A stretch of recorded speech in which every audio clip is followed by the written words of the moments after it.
బృహద్దమని విచ్ఛిన్నమైన పేషెంట్కు అత్యాధునిక సర్జరీతో యశోద ఆసుపత్రి వైద్యులు సరికొత్త జీవితాన్నిచ్చారు. రాజబోలుకు చెందిన పాప జక్కలకు బృహద్దమని అనూరిజం రిపేర్ను విజయవంతంగా నిర్వహించి ఆమెకు ప్రాణాలను కాపాడారు. దీనికి సంబంధించిన వివరాలను స్థానిక బైపాస్ రోడ్లో ఉన్న ఆసుపత్రి ఆవరణలో గురువారం జరిగిన విలేకరుల సమావేశంలో డాక్టర్ హేమంత్ కుమార్ చౌదరి వెల్లడించారు.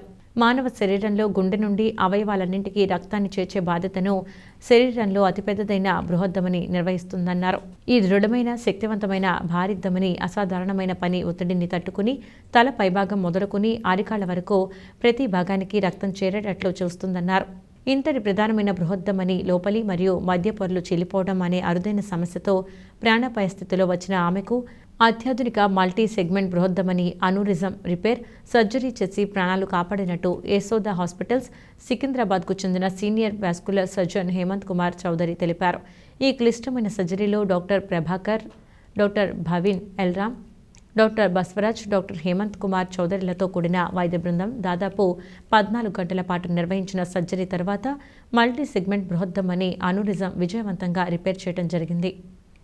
అన్నీ తినొచ్చు, నార్మల్గా అన్ని పనులు చేసుకోవచ్చు. జస్ట్ మేము కొన్ని మందులు ఇచ్చాము, అవి కొన్ని లైఫ్ టైం వాడే మందులు ఉంటాయి. ఎందుకంటే జనరల్గా ఈ ప్రాబ్లము 70 ఏళ్ళు దాటిన వాళ్ళకి వస్తుంది, కానీ ఇవిడికి 52 ఇయర్స్కే వచ్చింది. సో రావాల్సిన వయసు కంటే త్వరగా వచ్చింది. సో కొన్ని మందులు ఇవి లైఫ్ టైం వాడాల్సి ఉంటుంది. ఆ మందులు కంటిన్యూ చేస్తే మిగిలిన పనులన్నీ తను నార్మల్గా చేసుకోవచ్చు. దేనికి రెస్ట్రిక్షన్ లేదు, ఏ ప్రాబ్లం లేదు. She's fine completely absolutely. తనకి ప్రొసీజర్ అయిన తర్వాత అవ్వకముందు ఫొటోస్ కూడా పంపించాను, అవి మీకు ఒకసారి మీకు ఇస్తాము. అవి మీరు చూడొచ్చు ఒకసారి. ప్రొసీజర్ ముందు ఎలా ఉంది, ప్రొసీజర్ తర్వాత ఎలా ఉంది అన్నది మీరు చూడొచ్చు ఒకసారి.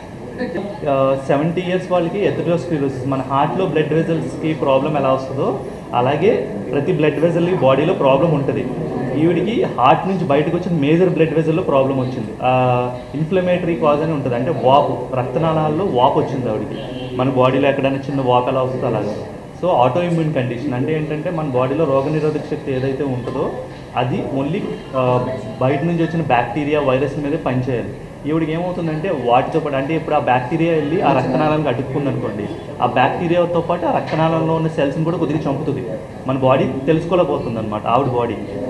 ఇది మన బాడీలో సెల్, దీన్ని చంపకూడదు, ఇది బ్యాక్టీరియా, దీన్ని చంపాలని తెలియకుండా అక్కడ ఉన్న బ్యాక్టీరియాతో పాటు వాటిని కూడా చంపేస్తుంది. సో దానివల్ల ఆ వాల్ డ్యామేజ్ అయిపోయి ఆ వాల్ మెల్లగా వీక్ అయిపోయి ఉబ్బిపోతుంది, బెలూన్లో ఉబ్బిపోయి కొన్ని రోజులకి పగిలిపోతుంది. ఒకసారి అది పగిలిందంటే హార్ట్లోంచి రక్తం మొత్తం బాడీలోంచి బయటకు వచ్చేస్తుంది, వెంటనే కొలాప్స్ అయిపోతుంది. అంటే ట్రీట్మెంట్ నీట్గా ప్రాపర్గా తీసుకుంటే మళ్ళీ వచ్చే ఛాన్సెస్ తక్కువ ఉంటాయి. రాదని గ్యారంటీగా చెప్పలేము, కానీ ఛాన్సెస్ తక్కువ.